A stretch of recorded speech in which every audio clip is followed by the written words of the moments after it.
तारीख 6 अगस्त 1945। समय सुबह के 8:15 और एक धमाका। एक ऐसा धमाका जिसने कुछ सेकंड्स में जापान के लाखों लोगों को हमेशा के लिए गहरी नींद में सुला दिया। यह सुबह जापान के इतिहास में सबसे भयानक और दर्दनाक सुबह थी। लोग अपने अपने काम पर जा रहे थे, बच्चे स्कूल को रवाना हो रहे थे। आम जिंदगी घरों और सड़कों पर रोज की तरह अपने अपने कामों में बिजी थी। लेकिन अचानक लोगों ने आसमान से कुछ गिरता हुआ देखा, जो कुछ सेकंड्स में जमीन पर आ गिरा, जिसके जमीन को छूते ही एक बड़ा धमाका हुआ। चारों ओर केवल धुआं दिख रहा था। आग का एक बड़ा गोला दिख रहा था। चारों ओर तबाही दिख रही थी। एक पल को ऐसा लगा जैसे सूरज खुद जमीन पर उतर आया है। उस समय इन एक्सप्लोजन पॉइंट्स का तापमान कुछ 3000 से 4000 डिग्री सेल्सियस तक पहुंच गया था। इसके बाद अगस्त 9, 1945 को 11:02 पर आसमान से दूसरी तबाही जापान की धरती पर आ गिरी, जिसके बाद जापान ने सेकेंड वर्ल्ड वॉर में अपने हथियार डाल दिए और सेकेंड वर्ल्ड वॉर का अंत हुआ। इस तरह दुनिया ने पहली बार एटॉमिक बॉम्ब की तबाही और दूसरे विश्व युद्ध के भयानक अंत को देखा था। सेकेंड वर्ल्ड वॉर हुई ही फर्स्ट वर्ल्ड वॉर के कारण, लेकिन सवाल ये आता है कि आखिर ये शुरू कैसे हुई? आखिर इतिहास में इतनी बड़ी जंग एक बार फिर क्यों लड़ी गई? हिटलर को ही क्यों सेकेंड वर्ल्ड वॉर का जिम्मेदार माना जाता है? क्यों हिटलर के नाजिज्म ने वर्ल्ड वॉर 2 जैसी जंग को जन्म दिया? और आखिर कैसे दुनिया में शांति बनाए रखने के लिए बनाए गए लीग ऑफ नेशंस को बुरी तरह फेल होते देखा गया? वर्ल्ड वॉर 2, जिसे हम ग्लोबल वॉर के नाम से भी जानते हैं, इस वॉर को काफी बड़े लेवल पर लड़ा गया, जिसमें सभी बड़ी पावर्स ने पार्टिसिपेट किया। इस वॉर में दुनिया 2 भागों में बटा हुआ पाया गया, एकदम वर्ल्ड वॉर 1 की तरह। बस वहां एलाइज और सेंट्रल पावर्स के बीच जंग थी और यहाँ एलाइज और एक्सिस पावर्स के बीच। इस जंग को टोटल वॉर का भी नाम दिया गया, जिसका रीजन वॉर में मेनली सिविलियंस का इन्वॉल्वमेंट था। यानी इस वॉर से पहले सिविलियंस को जंग का पार्ट नहीं बनाया जाता था, लेकिन यहाँ सिविलियंस को भी नहीं बख्शा गया। इस वॉर में सिविलियंस ने भी अपने देश का साथ देने के लिए जो बन पड़ा किया, जिस कारण सभी देश कॉमनर्स को भी जंग का हिस्सा मानने लगे। आर्मीज ने लोगों के घरों, हॉस्पिटल्स, शेल्टर्स और पब्लिक प्लेसेस पर भी बमबारी की, जिससे आर्मी की मदद करने वाले लोगों का भी खात्मा हो सके। इस वॉर में सभी देशों ने अपने हर रिसोर्स को दूसरे के खिलाफ इस्तेमाल किया था, जिससे देश की economy, industries, scientific capabilities, air force और आर्मी खास तौर पर आते हैं। इस जंग की शुरुआत तारीख को लेकर भी एक डिबेट रही है। कुछ लोगों का कहना है कि वॉर सितंबर 1, 1939 को शुरू हुई, लेकिन कुछ लोग इसकी शुरुआत 1937 के सीनो जापानीज वॉर को ही मानते हैं। इसका अंत एटॉमिक बॉम्ब अटैक के साथ अगस्त 1945 को हुआ, जब जापान ने सरेंडर कर दिया। सेकेंड वर्ल्ड वॉर में करीब 60 से लेकर 80 मिलियन लोगों ने अपनी जान गंवा दी, जिसमें 50 मिलियन लोग सिविलियंस थे और 25 मिलियन सोल्जर्स। दुनिया में इसके बाद और इससे पहले इतने बड़े नंबर्स में कभी इतने लोगों की जान नहीं गई थी, जिस वजह से इस वॉर को deadliest conflict in human history कहा जाता है। वर्ल्ड वॉर 2 में दुनिया 2 गुटों में बट गई थी, जिसे अलायंसेस के नाम से जानते हैं। पहली पावर का नाम था एलाइज पावर, जिसमें UK, France, USA, USSR, China, Poland, Yugoslavia और ग्रीस आते थे। दूसरी थी एक्सिस पावर, जिसमें नाजी जर्मनी, इटली और जापान आते थे। वैसे आपको बता दें कि इटली फर्स्ट वर्ल्ड वॉर में एलाइज पावर के साथ था, लेकिन कुछ चीज़ों को लेकर मनमुटाव के कारण इटली ने अपना पाला बदल लिया और एक्सिस पावर का हाथ थाम लिया। वर्ल्ड वॉर 2 स्टार्ट होने का सबसे बड़ा रीज़न वर्ल्ड वॉर 1 का एंड रिजल्ट था, जिसने पूरे जर्मनी के लोगों में एक बदले की भावना जगा दी। वर्ल्ड वॉर 1 से पहले जर्मनी अच्छे लेवल पर डेवलपमेंट कर रहा था, जिससे इसकी इकोनॉमी भी काफी स्ट्रांग थी। जर्मनी एक पावरफुल और स्ट्रांग नेशन था, इतना कि वॉर के बारे में जानकर भी जर्मनी बिल्कुल नर्वस नहीं हुआ। इसका एक कारण यह भी था कि जर्मनी अपनी आर्म्ड फोर्सेस पर भर भर के पैसा लगाता और उन्हें बड़ा और स्ट्रांग करता जाता। जर्मनी फर्स्ट वर्ल्ड वॉर को लड़ने से पहले ही अपनी जीत को लेकर कॉन्फिडेंट था, लेकिन वर्ल्ड वॉर 1 में एलाइज पावर ने सेंट्रल पावर्स को बुरी तरह हरा दिया। सेंट्रल पावर्स में कॉमनली जर्मनी, ऑस्ट्रो हंगरी और ओटोमन एम्पायर आते थे, जिसमें जर्मनी के साथ सबसे बुरा बर्ताव किया गया। जीते हुए देशों ने हारने वाले देशों को कहीं का नहीं छोड़ा। यूके, फ्रांस और रशिया ने हारने वाले देशों के टुकड़े कर दिए और उन्हें आपस में बांट लिया। 1918 के एंड तक जर्मनी केवल एक हारा हुआ टुकड़ों में बटा देश था, जिसके पास एलाइज देशों की डिमांड्स मानने के अलावा और कोई चारा नहीं था। वॉर ने जर्मनी की इकोनॉमी को डिस्ट्रॉय कर दिया, यहाँ के लोगों को बर्बाद कर दिया और उन्हें अलग अलग देशों का हिस्सा बना दिया गया। वॉर के बाद जर्मनी में पॉलिटिकल, सोशल और इकोनॉमिकल चेंजेस आए। जर्मनी के लोगों में एक डिफरेंस देखने को मिला। यहाँ रिच और पुअर में एक ह्यूज गैप आ गया था, जिससे सोशल अनरेस्ट बढ़ता चला गया। बाकी अनएम्प्लॉयमेंट और कई डिजीजेस भी देखी गई। कई लोग तो केवल स्टारवेशन और बीमारियों के चलते ही मारे गए। जर्मनी के पास अपना देश चलाने के लिए ना तो सरकार थी ना ही पैसा, जिसके कारण ये देश डूबता चला गया। इस देश के रिसोर्सेज भी ऑलमोस्ट फ्रांस और बाकी देशों ने बांट लिए थे।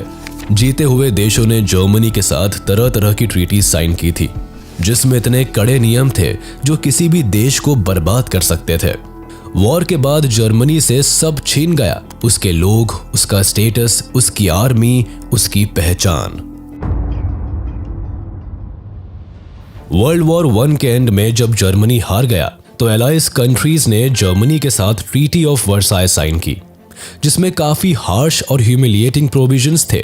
ट्रीटी ऑफ वर्साय 28 जून 1919 को ऑफिशियली वॉर एंड के नाम से साइन की गई, जिसमें जीतने वाले सभी देशों ने अपनी अपनी सेफ्टी और सिक्योरिटी के लिए डिमांड्स रखी। लेकिन इन सब में फ्रांस ने सबसे हार्श डिमांड्स रखी। वो इसलिए क्योंकि अगर आप यूरोप के मैप पर नजर डालेंगे तो देखेंगे कि फ्रांस और जर्मनी का बॉर्डर आपस में जुड़ा हुआ है, जिस कारण फ्रांस आने वाले फ्यूचर में कोई भी रिस्क नहीं लेना चाहता था। इसके लिए फ्रांस ने सबसे पहले treaty of reparations, demilitarisation of the Rhineland region and the war guilt clause की डिमांड की। आपको बता दें कि राइनलैंड जर्मनी और फ्रांस के बीच का एरिया है, जो कि जर्मनी के पॉइंट ऑफ व्यू से काफी जरूरी था। लेकिन फ्रांस का कहना था कि जर्मनी कम से कम इस एरिया में अपनी आर्मी को कभी भी नहीं खड़ा करेगा, जिससे फ्रांस की सेफ्टी बनी रहे। इसके अलावा वॉर के दौरान वैसे तो हर देश का काफी नुकसान हुआ था, लेकिन फ्रांस ने सारा का सारा नुकसान जर्मनी के सिर थोप दिया। फ्रांस ने जर्मनी को वॉर गिल्ट बताया और वॉर में हुए लॉस को पे करने को कहा। जर्मनी पर उस टाइम में करीब 6.6 बिलियन पाउंड्स का पेमेंट थोपा गया था। इसके अलावा ट्रीटी में डीमिलिटराइजेशन ऑफ मिलिट्री की डिमांड भी शामिल थी। जर्मनी एक लिमिट से ज्यादा मिलिट्री नहीं रख सकता था। इन सारी डिमांड्स ने जर्मनी के लोगों में गुस्सा भर दिया। वो इस ट्रीटी के एकदम खिलाफ थे। इस ट्रीटी ने उनमें बदले की एक भावना जगा दी थी। ट्रीटी ऑफ वर्साय की डिमांड्स को मानने के अलावा वाइमार रिपब्लिक के पास और कोई चारा नहीं था। वाइमार रिपब्लिक जर्मनी की न्यू गवर्नमेंट थी, जिसने इस ट्रीटी पर साइन किया था। इस कारण से लोगों में वाइमार रिपब्लिक के खिलाफ भी एक गुस्सा था। वो कहीं ना कहीं अपनी हालत का जिम्मेदार वाइमार रिपब्लिक को भी मानने लगे थे। इस पीस ट्रीटी के कारण ही जर्मनी ने अपनी overseas colonies, 1/10 of population, 13% territories, 75% iron और 26% कोल खो दिया था। वर्ल्ड वॉर 1 के बाद लीग ऑफ नेशंस को स्टैब्लिश किया गया था, ये सोचकर कि अब फिर कभी कोई विश्व युद्ध नहीं होगा। लीग ऑफ नेशंस का काम दुनिया में पीस और हार्मनी स्टैब्लिश करना था, लेकिन ऐसा कुछ नहीं हुआ। इसके सामने ही कई देशों ने अपनी मनमानी की और लीग ऑफ नेशंस का कहा नहीं माना। इसे 1919 में एक पीस ऑर्गेनाइजेशन के नाम पर बनाया गया था। इसे बनाते समय ये बात फाइनल हुई थी कि अगर कभी किसी भी देश के बीच कोई परेशानी होगी तो वो लीग ऑफ नेशंस में शांति से बात करके उसे सुलझाएगा, न कि किसी फोर्स का इस्तेमाल करेंगे। लेकिन इसे एक फेलियर के रूप में देखा गया। कई देशों ने इसे ज्वाइन ही नहीं किया और जिन्होंने किया वो बाद में इसे छोड़कर चले गए, जिसमें जर्मनी और यूएसएसआर आते हैं। बाकी लीग के पास खुद की कोई आर्मी भी नहीं थी जिसके थ्रू ये किसी भी मिलिट्री अग्रेशन को रोक पाए। ऐसे में लीग ऑफ नेशंस का फेल होना भी आखिरी में वर्ल्ड वॉर 2 का एक बड़ा रीजन बना। वॉर के बाद जर्मनी पहले ही काफी परेशानियों और इकोनॉमिक क्राइसिस से जूझ रहा था। बाकी बची कुची कसर ट्रीटी ऑफ वर्साय और वॉर गिल्ट पेमेंट ने पूरी कर दी थी। ट्रीटी के हार्श सैंक्शंस ने वहां के लोगों को काफी बुरी हालत में पहुंचा दिया। अपने देश के लोगों की हालत देख के वहां की गवर्नमेंट ने दबाकर पैसा छपवाया, जिसने जर्मनी की हालत और खराब कर दी और महंगाई खुद पर खुद बढ़ती चली गई। खैर, एक समय तो ऐसा आया कि जर्मनी में हर इंसान के पास भर भर के पैसा था। लोग कार लोड्स और पैसे से भर भर के केवल एक ब्रेड का पैकेट खरीदने जाया करते थे। बच्चे पैसों के बंडल से खेला करते थे। जर्मनी के पैसे की वैल्यू बुरी तरह से गिरती चली गई। जर्मनी की इतनी खराब हालत देखकर अमेरिका ने जर्मनी की मदद के लिए हाथ आगे बढ़ाया और डॉस प्लान को लॉन्च किया, जिसने जर्मनी की हालत सुधारने में मदद की। 1924 से लेकर 1928 तक जर्मनी में एक स्टेबिलिटी देखने को मिली, लेकिन ये स्टेबिलिटी भी कुछ वक्त की थी। 1929 में अमेरिका का वॉल स्ट्रीट एक्सचेंज क्रैश हो गया। इस इंसिडेंट ने दुनिया में मंदी का दौर ला दिया था। इवन अमेरिका की भी अगले 3 साल तक इनकम सीधे हाफ पर पहुंच गई थी। फैक्ट्रीज बंद होने लगी थी, एक्सपोर्ट्स गिरते चले गए, फार्मर्स की हालत खराब हो गई और मार्केट में पैसा खत्म हो गया। इसके बाद अमेरिका ने जर्मनी को सपोर्ट देना भी बंद कर दिया, जिससे जर्मनी को एक साथ 2 झटके लगे। एक, यूएसए के फाइनेंशियल एड बंद होने से, दूसरा दुनिया भर में इकोनॉमिक क्राइसिस आने से। जर्मनी की हालत और बिगड़ती चली गई। 1932 तक जर्मनी का इंडस्ट्रियल प्रोडक्शन 40% तक कम हो गया, जिससे अनएम्प्लॉयमेंट छाने लगा। अनएम्प्लॉयमेंट इस कदर अपने चरम पर था कि करीब 6 मिलियन लोग उस समय जर्मनी में अनएम्प्लॉयड घूम रहे थे। लोगों ने सड़क पर नारे लगाने शुरू कर दिए। लोग बड़े बड़े बैनर लेकर willing to do any work लिखकर काम मांगने लगे। लोगों का सरकार से विश्वास भी डगमगाने लगा था। लोग सरकार के खिलाफ नारे लगाने लगे, लेकिन वाइमार रिपब्लिक के पास भी कोई सॉल्यूशन नहीं था, जिसके बाद फाइनली हिटलर इन सभी सिचुएशंस का फायदा उठाता है। वर्ल्ड वॉर 2 का जिम्मेदार हिटलर था, यह बात तो हम सभी जानते हैं, लेकिन कैसे?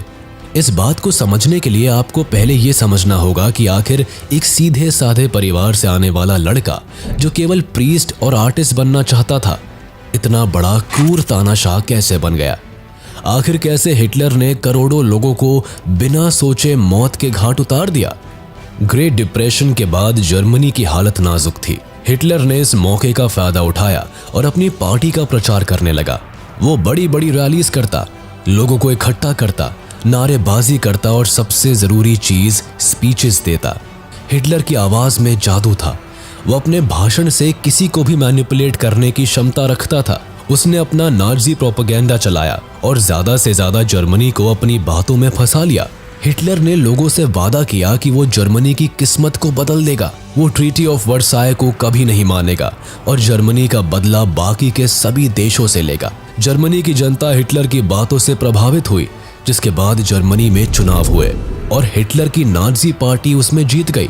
कुछ समय बाद हिटलर की लोगों में पॉपुलैरिटी देखकर 30 जनवरी 1933 को प्रेसिडेंट हाइडेनबर्ग ने हिटलर को जर्मनी का चांसलर बना दिया, जिसके बाद हिटलर जर्मनी में एक एनेबलिंग एक्ट लेकर आया, जिसके पास होने के बाद जर्मनी एक डिक्टेटर कंट्री बन गया। इस एक्ट ने हिटलर को जर्मनी की सारी पावर सौंप दी। हिटलर के हाथ में सत्ता के आते ही इसने जर्मनी का पूरा रूप ही बदल के रख दिया। इसने सबसे पहले 1933 में जर्मनी को लीग ऑफ नेशन से बाहर किया। फिर 1938 में राइनलैंड नाम की जगह को वापस अपने कब्जे में किया, जो ट्रीटी ऑफ वर्साय के अकॉर्डिंग जर्मनी से छीन ली गई थी। साथ ही ऑस्ट्रिया और जर्मनी को दोबारा एक किया गया। इसके बाद हिटलर ने वेस्टर्न जर्मनी की ओर अपना रुख मोड़ा और चेकोस्लोवाकिया पर कब्जा कर लिया। कुल मिलाकर कुछ सालों में हिटलर ने जर्मनी की किस्मत चमका दी थी। हिटलर ने अपने देश की इकोनॉमिक कंडीशन को ठीक करने के लिए वॉर का डिसीजन लिया। सितंबर 1, 1939 को हिटलर पोलैंड पर हमला बोल देता है। इस हमले के लिए भी जर्मनी एक अच्छा खासा प्लान बनाता है। जर्मनी अपने ही सैनिकों को पोलैंड की यूनिफॉर्म पहनाकर खुद के खिलाफ एक अनाउंसमेंट करवाता है, जिससे लोगों को लगे कि पोलैंड ने पहले जर्मनी पर हमला बोला है। जर्मनी तो केवल उसके किए हुए का जवाब दे रहा है। तो बस प्लान के सक्सेसफुल होते ही जर्मनी पोलैंड पर हमला बोलता है। जिसके बाद 2 दिन के अंदर ही इस वॉर में फ्रांस और यूके भी पार्टिसिपेट करते हैं। वो इसलिए क्योंकि इन दोनों देशों ने पोलैंड के साथ एक अलायंस बनाई हुई थी, जिसके अकॉर्डिंग अगर कोई भी देश इन तीनों में से किसी के ऊपर भी हमला बोलता है तो बाकी के दोनों देश उस देश की तरफ से लड़ेंगे। जिसके बाद 3 सितंबर को यूके और फ्रांस जर्मनी पर अटैक कर देता है, जिसमें Australia, New Zealand, south Africa and Canada भी शामिल हो जाते हैं। वॉर की शुरुआत में जर्मनी के साइड से जापान और इटली होते हैं, जो हर हाल में जर्मनी का साथ देने को तैयार रहते हैं। ये दोनों देश जर्मनी की ओर से वॉर एंड तक लड़ते हैं। आपको बता दे कि आखिर वर्ल्ड वॉर 1 में जो इटली, यूके और फ्रांस की ओर से लड़ता है, वो इस बार अपनी साइड चेंज क्यों कर लेता है? दरअसल वर्ल्ड वॉर 1 के एंड में इटली को एलाइज पावर के द्वारा इग्नोर कर दिया जाता है। वो इटली की डिमांड्स पर भी ध्यान नहीं देते और तो और वॉर एंड में बाकी सभी देशों को भर भर के फायदा होता है, लेकिन इटली के हिस्से कुछ नहीं आता। इवन इसकी तो वॉर के कारण इकोनॉमिक कंडीशन और खराब हो जाती है। इटली इन सारी बातों से एलाइड पावर से नाराज होता है, जिस कारण से इस बार वो जर्मनी का साथ देता है। वॉर की शुरुआत में हिटलर समझदारी दिखाता है और सोवियत यूनियन के साथ हाथ मिला लेता है। वो चाहता था कि जर्मनी एंड सोवियत यूनियन एक साथ पोलैंड पर हमला करे, जिससे उसे तुरंत सरेंडर करना पड़े, जिसके बाद जर्मनी और सोवियत यूनियन उसे आपस में बांट ले। और हुआ भी कुछ ऐसा ही। दोनों देशों ने उस पर एक साथ हमला किया और जीतने के बाद उसे आपस में आधा आधा बांट लिया। ये सब देखकर फ्रांस और यूके भड़के हुए होते हैं। इस बात को समझते हुए हिटलर इन दोनों देशों को पीस का एक प्रस्ताव भी भेजता है, लेकिन ये दोनों देश उस प्रस्ताव को रिजेक्ट कर देते हैं, जिससे जंग जारी रहती है। अब एक तरफ जहां हिटलर पहले राइनलैंड, फिर ऑस्ट्रिया हंगरी, फिर चेकोस्लोवाकिया, फिर पोलैंड सभी देशों पर कब्जा करता जा रहा था, वही सोवियत यूनियन को भी ये सब नजर आ रहा था और वो भी अपनी टेरिटरी बढ़ाने के लिए जगह जगह इन्वेजन करने लगा। उसने पोलैंड का आधा हिस्सा लेने के बाद बाल्टिक नेशंस पर हमला किया, जिसमें एस्टोनिया, लाटविया और लिथुआनिया आते थे। सोवियत यूनियन इन तीनों देशों को आसानी से जीत लेता है। इसके बाद सोवियत यूनियन फिनलैंड पर कब्जा करता है, जिसके बाद सोवियत यूनियन खुद को लीग ऑफ नेशन से अलग कर लेता है। दूसरी ओर हिटलर की ज्यादा से ज्यादा टेरिटरी हासिल करने की चाह और बढ़ती जा रही थी, जिस कारण वो अप्रैल 1940 में डेनमार्क और नॉर्वे पर भी हमला बोल देता है, जिससे वो आयरन ओर के शिपमेंट्स को एलाइज पावर से बचा सके। दरअसल एलाइड पावर्स जर्मनी को रोकने के लिए हर तरह से कोशिश कर रहे थे, जिसमें स्वीडन से जर्मनी तक आयरन ओर को कट ऑफ करना भी उनका एक प्लान था। हालांकि वो इसमें सक्सेसफुल नहीं हो सके। ऊपर से डेनमार्क और नॉर्वे को भी जर्मनी जीत लेता है, लेकिन अब जर्मनी फ्रांस के लगातार इन्वॉल्वमेंट से काफी परेशान हो जाता है, जिसके बाद वो फ्रांस पर अटैक करने का प्लान बनाता है। लेकिन इस बार भी जर्मनी फ्रांस पर डायरेक्ट अटैक नहीं करता, बल्कि वर्ल्ड वॉर 1 की तरह बेल्जियम के सहारे फ्रांस पर अटैक करने का प्लान बनाता है। फ्रांस पर अटैक में इटली जर्मनी का साथ देता है, जिसके बाद 10 जून को इटली फ्रांस पर अटैक करता है। दोनों देश मिलकर करीब 14 जून तक फ्रांस के पेरिस तक पहुंच जाते हैं और फ्रांस को सरेंडर करने के लिए मजबूर कर देते हैं। 8 दिन बाद फ्रांस जर्मनी के साथ एक ट्रीटी साइन करता है और हार मान लेता है। जर्मनी का फ्रांस को केवल कुछ दिनों में हराना बहुत बड़ी बात थी। इस इंसिडेंट के बाद लोग हिटलर से डरने लगे थे। कोई देश नहीं चाहता था कि हिटलर उनसे पंगा ले। हर तरफ हिटलर के नाम का डंका बज रहा था। लेकिन यूके अब भी हार नहीं मानता। वो हिटलर के शांति प्रस्ताव को रिजेक्ट कर देता है, जिसके बाद जुलाई में जर्मनी और यूके के बीच एयर बैटल ऑफ ब्रिटेन शुरू हो जाती है। ब्रिटेन की उस समय एयर पावर काफी ज्यादा मजबूत थी, जिस कारण दोनों देश आपस में हवा में लड़ते हैं। लेकिन यहाँ जर्मनी की एयरफोर्स यूके की एयरफोर्स के सामने वीक पड़ जाती है, जिसके बाद हिटलर प्लेन्स के थ्रू यूके की अलग अलग स्टेट्स पर बॉम्ब गिरवाने लगता है। लेकिन इससे कुछ होता नहीं है। ब्रिटेन हार मानने को तैयार ही नहीं था। इसी बीच जर्मनी, इटली और जापान के ट्राइपार्टाइट पैक्ट को हंगरी, स्लोवाकिया और रोमानिया भी ज्वाइन कर लेते हैं, जिससे एक्सिस की पावर्स और ज्यादा बढ़ जाती है। जिसके बाद एक्सिस पावर्स भी हिटलर का सपोर्ट पाकर अपना दमखम दिखाने लगती है, जिससे इटली ग्रीस पर अटैक कर देता है। लेकिन यहाँ ब्रिटेन ग्रीस की मदद के लिए खड़ा रहता है, जिससे इटली को ग्रीस में ब्रिटेन की आर्मी खदेड़ देती है। लेकिन हिटलर यहाँ इटली का साथ देने के लिए अपनी आर्मी भेजता है, जिससे दोनों देश दूसरी बार ग्रीस पर अटैक करते हैं और उसे भी जीत लेते हैं। अब ऐसे करके कुछ समय के लिए वॉर चलता जाता है। देखा जाए तो 1940 तक वर्ल्ड वॉर 2 में पूरे यूरोप में हिटलर की मदद के लिए हर कोई तैयार था, जिसके कारण हिटलर इस समय अपनी पावर के पीक पर था। लेकिन अपनी पावर के नशे में हिटलर यहाँ एक गलती कर देता है, जिसके कारण जर्मनी वॉर हार जाता है। दरअसल जैसे ही हिटलर को दिखता है कि वो वॉर जीत रहा है, वो लगे हाथ अपने सालों से देख रहे सपने को भी सच करना चाहता है, जिसके अकॉर्डिंग हिटलर ईस्टर्न यूरोप पर कब्जा करना चाहता था, जो कि यूएसएसआर का पार्ट होता है। हिटलर 1941 में सोवियत यूनियन पर वॉर डिक्लेयर कर देता है, जिसके लिए ऑपरेशन बारबारोसा चलाया जाता है। इस ऑपरेशन के तहत हिटलर सबसे पहले अपने और सोवियत यूनियन के साथ की गई रिबेनट्रॉप पैक्ट को तोड़ देता है। हिटलर को लगता है कि सोवियत यूनियन को आराम से हरा देगा, हालांकि स्टार्टिंग में होता भी ऐसा ही है। जर्मन आर्मी धीरे धीरे करके सोवियत यूनियन को ईस्ट की ओर से जीत रहा होता है। वो एक एक करके सोवियत के देशों को जीतता चला जाता है, लेकिन केवल दिसंबर तक। उसके बाद सोवियत यूनियन में बहुत ही भयानक बर्फबारी होने लगी, जिसमें केवल सोवियत यूनियन ही लड़ने में सक्षम थी। बाकी किसी भी देश के लिए इतनी बर्फ में लड़ना नामुमकिन था। इसलिए ठंड का महीना आने से पहले जर्मनी सोवियत का जितना पार्ट जीत सकती थी, जीतती है। लेकिन उसके बाद सोवियत आर्मी पूरी जर्मन आर्मी को उल्टे पांव बर्लिन तक खदेड़ देती है। हिटलर वेस्ट में ब्रिटेन और ईस्ट में सोवियत यूनियन को एक साथ संभालने में नाकामयाब हो जाता है। सोवियत यूनियन की आर्मी हिटलर की सेना को मात देती है, जिससे सोवियत यूनियन का भी दुनिया में एक नया दौर देखने को मिलता है। वैसे अमेरिका अब तक वॉर से बाहर रहता है, लेकिन जापान पैसिफिक ओशन में अमेरिका के पर्ल हार्बर नाम के आइलैंड पर बॉम्बिंग कर देता है, जिसके बाद अमेरिका वॉर का पार्ट बन जाता है। ये वॉर लंबी चलती है। हिटलर को दिख रहा होता है कि अब उसका वॉर पर से कंट्रोल छूट रहा है, लेकिन वो वॉर होने तक बर्लिन में ही रहने का फैसला लेता है।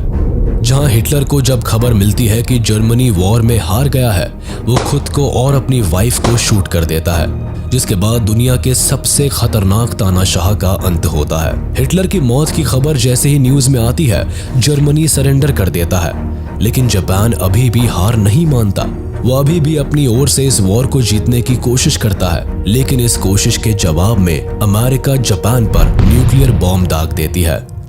अमेरिका जापान की 2 जगह हिरोशिमा और नागासाकी पर एक एक करके न्यूक्लियर अटैक करता है, जिसके बाद जापान पूरी तरह से बर्बाद हो जाता है। जापान पर इस न्यूक्लियर बॉम्ब का काफी खराब असर पड़ता है, जिससे उभरने में उसे सालों लग जाते हैं। हालांकि उस न्यूक्लियर अटैक के बाद वर्ल्ड वॉर 2 भी खत्म हो जाता है। 2 सितंबर 1945 को जापान सरेंडर कर देता है। वर्ल्ड वॉर 2 से यूरोप पर काफी फर्क पड़ता है। केवल यूरोप पर ही नहीं, पूरी दुनिया ही बुरी हालत में होती है। दुनिया ने पहली बार इतनी बड़ी वॉर देखी थी। हालांकि वर्ल्ड वॉर 1 भी इससे पहले हुई थी, लेकिन न्यूक्लियर बॉम्ब ने इस वॉर को एक भयानक रूप दे दिया था। पूरी दुनिया ने पहली बार किसी न्यूक्लियर वेपन का इतना खतरनाक इस्तेमाल देखा। वो बात अलग है कि इसके बाद हर देश अपने यहाँ न्यूक्लियर वेपन्स बनाने की कोशिश करने लगे।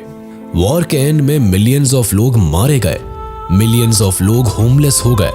यूरोपियन इकोनॉमी पूरी तरह से कोलैप्स कर गई, जिसके साथ यूरोपियन इंडस्ट्रियल इंफ्रास्ट्रक्चर भी बर्बाद हो गया। इवन वॉर को जीतने वाले देश भी बुरी कंडीशन में थे।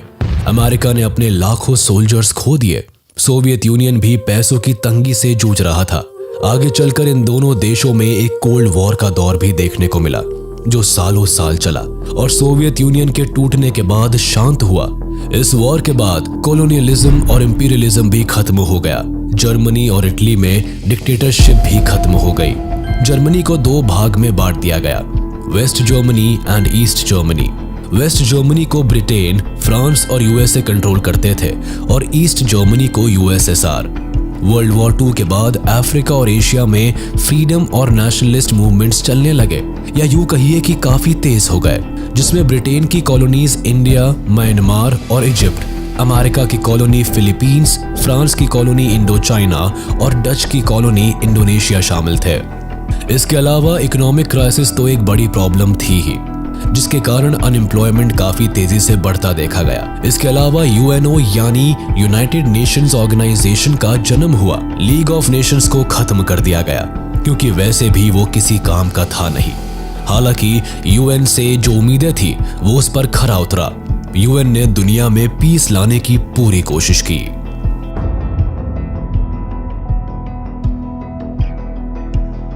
वर्ल्ड वॉर 2 के टाइम इंडिया ब्रिटेन के अंडर आता था, जिससे वो ऑटोमेटिकली एलाइज पावर का पार्ट बन गया था, जिसके कारण इंडिया से करीब 2.5 मिलियन सोल्जर्स एक्सिस पावर के खिलाफ लड़े थे, जिसमें से करीब 87,000 इंडियन ट्रूप्स ने अपनी जान गंवा दी थी और करीब 34,354 सोल्जर्स बुरी तरह से घायल हो गए थे। इसके अलावा करीब 67,340 इंडियन सोल्जर्स को प्रिजनर्स ऑफ वॉर बना लिया गया था। वर्ल्ड वॉर 1 के वक्त ब्रिटिश सरकार ने भारत के न सिर्फ सैनिकों को युद्ध में उतारा, बल्कि हमारे यहाँ से खाने पीने का सामान वगैरह भी अब लंदन एक्सपोर्ट होने लगा, ताकि वहाँ लड़ रहे सिपाहियों को खाने की कमी न झेलनी पड़े। और तो और इन दिनों बंगाल के मजदूरों को अब वेजेस के तौर पर अनाज के बदले पैसे दिए जाने लगे और सारा अनाज बाहर भेजा जाने लगा। अब मजदूरों के हाथ में पैसे थे, लेकिन बाजार में अनाजों की कमी के चलते अनाजों की ऊंची कीमत आम जनता के लिए मुश्किलें पैदा कर रही थी। ऐसे में छोटे छोटे खेतीहर और मजदूर वर्ग के लोग अपने घर कर ब्रिटिश सेना में नौकरी ढूंढने चल दिए। ऐसे में लाखों औरतें, बूढ़े और बच्चे सड़कों पर रहने को मजबूर हो गए। 1943 में बंगाल में फेमाइन आ गया, जिसमें लगभग 30 लाख आम आबादी भूख और बीमारियों से मारी गई। हमारे यहाँ से पहले से ही जूट और कॉटन जैसे कच्चे माल ब्रिटेन भेजे जा रहे थे, जिससे कि इंडिया उनके लिए बस एक मार्केट बना हुआ था। अब ऐसे में अनाजों और खाने के सामान का बड़े लेवल पर एक्सपोर्ट भारत को लंगड़ा कर रहा था। हालांकि युद्ध समाप्ति के बाद भारत में भारत छोड़ो आंदोलन अब जोरों पर था और युद्ध में हुए बर्बादी के बाद अब ब्रिटिश सरकार भी इतने बड़े लेवल पर हो रहे आंदोलन को दबाने में असमर्थ महसूस कर रही थी। तब जाके कहीं 1947 के अगस्त में भारत ब्रिटिश के चंगुल से मुक्त हुआ। हमें उम्मीद है कि वर्ल्ड वॉर 2 का ये इन्फॉर्मेटिव वीडियो आपको पसंद आया होगा। वीडियो अच्छी लगी हो तो इसे लाइक शेयर जरूर करें और चैनल को सब्सक्राइब करना ना भूलें।